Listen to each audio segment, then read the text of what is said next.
दोस्तों अभी हम लोग जा रहे हैं डक्टेबल एसी चेक करने के लिए और कस्टमर का कंप्लेन ये है कि वो एसी जो है कूलिंग नहीं हो रहा, जिसमें से 2 डक्टेबल है और 2 कैसेट एसी है। तो उसमें जो है अभी 10 दिन पहले सर्विसिंग हुआ है, तो 10 दिन पहले हम लोगों ने चेक किया था तो गैस भी बराबर था, कूलिंग भी हो रहा था और रिटर्न भी अच्छा परफेक्ट तरीके से आ रहा था। लेकिन कस्टमर का कहना है कि ये जैसे कि वो शादी का हॉल है, तो शादी के हॉल में जब पब्लिक आती है तब हमारा जो है एसी काम करना बंद कर देता है, मतलब कूलिंग करना बंद कर देता है गाइस। ठीक है, तो चलिए वहाँ पे चेक करते हैं कि प्रॉब्लम क्या है और किस रीजन से कूलिंग नहीं हो रहा है गाइस। ठीक है, तो गाइस यही वो डक्टेबल यूनिट है, आप देख सकते हो ऊपर लगा हुआ है और इसका ये डक्टिंग है, यहाँ से वहाँ तक डक्टिंग है। तो चलिए सबसे पहले इसको ऑन करेंगे और देखेंगे कि डक्टेबल हमारा क्यों नहीं कूलिंग कर रहा है। तो यहाँ पर देखते हैं अभी जो है यहाँ पे हमारे रिमोट में सप्लाई नहीं आ रहा है, इसका मतलब कि इसका एमसीबी बंद है गाइस। ठीक है, तो चलिए दूसरा वाला एसी देखते हैं, उसका जो है ऑन है नहीं। तो यहाँ पे देखिए ये जो है एमसीबी ऑन है अभी और इसको हम लोगों ने ऑन भी कर दिया है। यहाँ पे देखिए पूरा 16 टेम्परेचर है, हाई स्पीड भी है। तो अभी 2 मिनट के बाद जो है हमारा कंप्रेसर ऑन होगा, तो उसके बाद हम लोग देखेंगे इसमें कि कूलिंग हो रहा है या नहीं हो रहा है।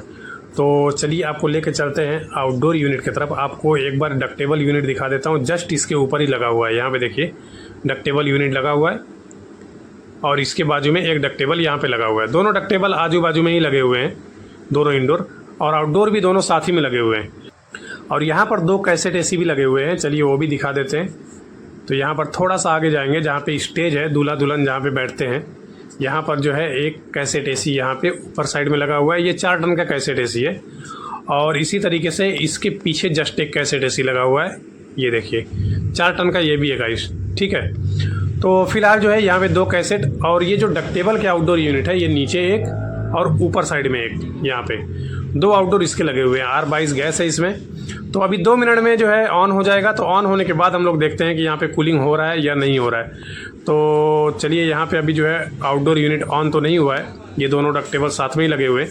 और यहाँ पे जो 2 आउटडोर यूनिट है, ये जो हमारा कैसेट एसी का आउटडोर यूनिट है वो है गाइस। ठीक है, तो यहाँ पे देखिए अभी हमारा आउटडोर यूनिट चालू हो गया है और इसका अभी हम लोग चेक करेंगे, क्योंकि गैस तो हम पिछली बार आए थे चेक किए थे, लेकिन यहाँ पे देख लेते हैं कि इसका रिटर्न जो है प्रॉपर तरीके से आ रहा है कि नहीं आ रहा है। तो यहाँ पे देखिए यहाँ पे अभी 3 मिनट हुआ ऑन हुए और यहाँ पे मॉइस्चर जो है आने लगा पाइप पे। यहाँ पे देखिए पूरा हाथ में मॉइस्चर आने लगा, इसका मतलब कि इसमें जो है गैस भी है और कूलिंग भी प्रॉपर तरीके से हो रहा है। तो थोड़ा देर के लिए हम लोग चलेंगे अंदर और वहाँ पर चेक करेंगे कि क्या हमारे डक्टिंग से हवा आ रहा है प्रॉपर तरीके से या नहीं आ रहा है। तो यहाँ पे देखिए यहाँ पे जो है हवा जो है एकदम फर्स्ट क्लास आ रहा है गाइस। कूलिंग जैसा होना चाहिए डक्टेबल यूनिट में, उस तरीके से कूलिंग हो रहा है, इसमें कोई डाउट नहीं है कि इसमें कुछ प्रॉब्लम है। गैस भी है, रिटर्न भी आ रहा है और कूलिंग भी आ रहा है, हर चीज़ परफेक्ट तरीके से काम कर रहा है गाइस। तो चलिए जो है इसको अभी हम लोग क्या करेंगे, ऑफ़ कर देंगे और ऑफ़ करने के बाद हम लोग दूसरा ऑन करेंगे। तो यहाँ पर चलिए इसको जो है ऑफ़ कर देते हैं। यहाँ पर अभी मशीन ऑफ़ हो गया और अभी हम लोग दूसरा रिमोट के पास चलेंगे और वो डक्टेबल यूनिट ऑन करके देखेंगे कि वो कूलिंग हो रहा है कि नहीं हो रहा है। हो सकता है कि एक ही एसी कूलिंग हो रहा हो, एक ना हो रहा हो। तो चलिए इसको भी ऑन कर देते हैं। तो यहाँ पे अभी हम लोगों ने एमसीबी को ऑन कर दिया और यहाँ पे 18 टेम्परेचर दिखा रहा है, कूल मोड पे है, स्पीड भी जो है हमारा हाई है। तो चलिए इसको भी थोड़ा देर वेट कर लेते हैं। तो यहाँ पे देखिए यहाँ पे जो है पूरा डक्टिंग यहाँ से लगे हुए, दोनों डक्टेबल आजू बाजू में ही लगे हुए, यहाँ पे भी और यहाँ पे भी, दोनों आजू बाजू में ही लगा हुआ है। तो चलिए चलते हैं इसके भी आउटडोर में, देखते हैं कि उसका रिटर्न आ रहा है कि नहीं आ रहा है। तो यहाँ पे देखिए अभी जो है आउटडोर यूनिट हमारा ऑन हो चुका है और फ़ैन वगैरह तो एकदम परफेक्ट तरीके से चल रहा है। इसका एक बार रिटर्न चेक कर लेते हैं कि यहाँ पे सेक्शन लाइन में मॉइस्चर वगैरह आ रहा है या नहीं आ रहा है। अभी 5 मिनट हुआ चालू हुए। तो यहाँ पे देखिए यहाँ पे भी एकदम ठंडा हो रहा है हमारा पाइप, जो सेक्शन लाइन है वो परफेक्ट तरीके से ठंडा हो रहा है। तो मुझे नहीं लगता कि इस एसी में जो है प्रॉब्लम है। ऊपर का भी डक्टेबल जो था वो भी अच्छा है, ये भी अच्छा है, कूलिंग जो है दोनों कर रहा है, कोई डाउट नहीं है इसमें। अब आपको लेके चलते हैं अंदर और दिखाते हैं कि इसमें प्रॉब्लम क्या था। तो यहाँ पे देखिए ये जो है हमारा डक्टिंग है और यहीं से हमारा कूलिंग होता है और ये भी हमारा डक्टिंग है। ठीक है, अब ये जो है पूरा शादी का हॉल है। आप यहाँ पे देखिए ये पूरा शादी का हॉल है, दूल्हा दुल्हन यहाँ पे बैठते हैं। यहाँ पे देखिए दूल्हा दुल्हन यहाँ पे बैठते हैं और यहाँ पे जब शादी होता है तो यहाँ पे क्राउड बढ़ जाता है, मतलब पब्लिक बढ़ जाती है।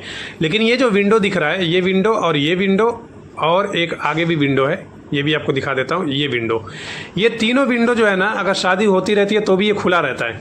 तीनों खुला रहता है। क्यों खुला रहता है मालूम है? क्योंकि यहीं से खाना प्रोवाइड करते हैं और यही विंडो के जस्ट बाजू में डक्टेबल एसी हमारा लगा हुआ है।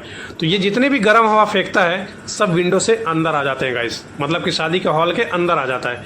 तो इसके वजह से एसी जो है ऐसा लगता है कि कूलिंग नहीं हो रहा है, मतलब कि जितना उधर कूलिंग कर रहा है उतना ही यहाँ से हीटिंग निकाल के आपके शादी के हॉल के अंदर भेज रहा है। तो स्लाइडिंग ये लोग बंद नहीं करते हैं, क्योंकि यहीं से खाना जो है, जितने भी शादी होते हैं यहीं से खाना देते हैं।